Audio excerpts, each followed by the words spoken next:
11 নম্বর অলস বিলাস উদাস না হওয়া। 12 নম্বর নিজেকে বড় জ্ঞানী মনে করে জ্ঞান অর্জন করা হতে বিরত না থাকা। 13 নম্বর খানা পিনা ঘুম গোসল ও অন্যান্য জরুরতে প্রয়োজনের থেকে অতিরিক্ত সময় ব্যয় না করা। 14 নম্বর কখনো দর্শে অনুপস্থিত না থাকা।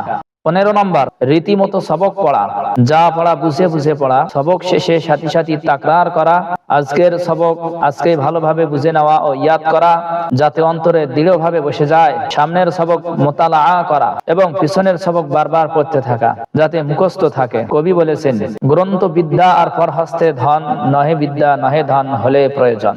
16 নম্বর সবক তাহকিক সহকারে পড়া, কমপক্ষে শব্দের তাহকিক, অর্থের তাহকিক এবং তারকিবের তাহকিক। 17 নম্বর সর্বদাই ভাবতে থাকা যে কোথা হতে এসেছি, কোথায় এসেছি, কেন এসেছি, আমার জীবনের লক্ষ্য কি, আমি কি হতে চাই, আমার কি করা উচিত, আমি কি করতেছি, আমার শেষ ফলাফল কি হবে, এবং এ কথাও ভাবতে থাকা যে আমি কিভাবে ইলম ব্যতীত অন্য কাজে সময় ব্যয় করব।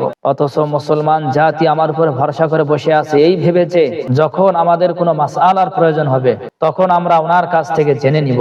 এখন যদি আমিও মেহনত না করি, ইলম সঠিকভাবে না শিখি, তাহলে দিনের বড় ক্ষতি হয়ে যাবে।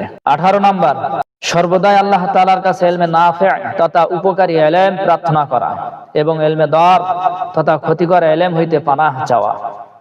19 নম্বর দুনিয়াবি কোনো জায়েজ পেশা বা কারিগরির সাথে সম্পৃক্ত ইলমের নিন্দাবাদ না করা। 20 নম্বর হারাম কাজ যথা কুফুর, শিরিক, বেদাত, দুনিয়াবি লোভ লালসা, আকাঙ্ক্ষা, রাগ, কৃপণতা, অপব্যয়, মিথ্যা, অহংকার, নেফাক, পরনিন্দা, অপবাদ, প্রতিশ্রুতি ভঙ্গ, ধোঁকা, হারাম কাজে সহযোগিতা করা, ঝগড়া ফাসাদ, গালিগালাজ, অনর্থক কথা, বেহুদা কাজ, হিংসা বিদ্বেষ, চুরি ডাকাতি, ছিনতাই, রাহাজানি, খুন গুম, আত্মসাৎ, জুলুম, নির্যাতন, অত্যাচার, অবিচার, খেয়ানত, সুদ, ঘুষ, জুয়া, অবৈধ সম্পর্ক, জানা, ব্যভিচার, সমকামিতা, অসম্মান, ঠাট্টা, বিদ্রোহ, উপহাস, আত্মীয়তা ছিন্ন, বিড়ি, সিগারেট ও অন্যান্য অবৈধ নেশা, মাদক দ্রব্য সেবন, জাদু করা এবং প্রদর্শন করা, খেলাফে সুন্নত মোছ রাখা, এক মুষ্টির চেয়ে দাড়ি ছোট করা, হারাম খাদ্য ভক্ষণ সহ সকল প্রকারের গুনার কাজ সম্পূর্ণরূপে পরিহার করা।